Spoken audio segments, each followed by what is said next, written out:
this is the book that I'll present to you about Google. It has been on the best-selling lists of the New York Times, USA Today, Wall Street Journal, many of those lists for a number of months. And that should not surprise anyone here, because people want to know what a company that has $55 billion in annual revenue and offices in 40 countries is doing. And so that's one of the reasons this book has obviously been a bestseller for so long. What this book is really all about is how to attract what they call smart, creative people and give them an environment where they can thrive at scale. And if you'll now go to page 2 of your booklet, we always read some key quotes from the book so you get a flavor of the author's language. First one, after the humbling course of a decade, we came to see the wisdom in John Wooden's observation that it's what you learn after you know it all that counts. Skip 2, dissent must be an obligation, not an option. Skip 1, the building block of organization should be small teams. Jeff Bezos, Amazon's founder, at one point had a 2-pizza team rule, which stipulates that teams be small enough to be fed by 2 pizzas. How do you like that? Next one, Eric once chatted with Warren Buffett about what he looks for when acquiring companies. His answer was a leader who doesn't need it. Skip 1.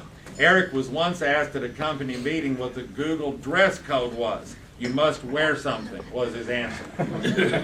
Hey, skip 1. If you focus on your competition, you will never deliver anything truly innovative. And then go to the last one, which is at the top of page 3. It says, to innovate, you must learn to fail well. Learn from your mistakes. Any failed project should yield valuable technical, user, and market insights that can help inform the next effort. Morph ideas, don't kill them.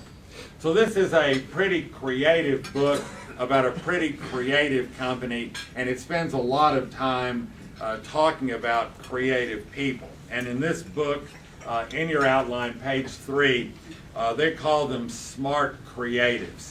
And that is a person who combines deep technical knowledge of his or her trade with intelligence, business savvy, and a host of creative qualities. And the quote you see here, because in the literature, we have done several books that talk about knowledge workers.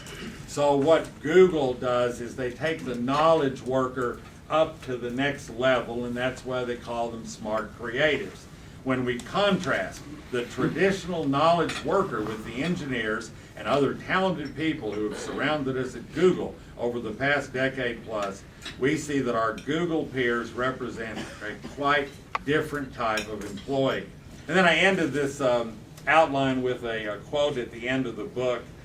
What's interesting about that in the box, it says, maybe someone has a copy of our book and using our ideas to help create a company that will eventually render Google irrelevant. Preposterous, right? Except that given no business wins forever, it's inevitable. Some will find this chilling, we find it inspiring. Kind of reminds me of this guy one time who was giving a presentation and someone asked him, are you working your way out of a job? And he said, I sure hope so. So that's kind of a different perspective from Google. I hope you enjoyed this synopsis of how Google works.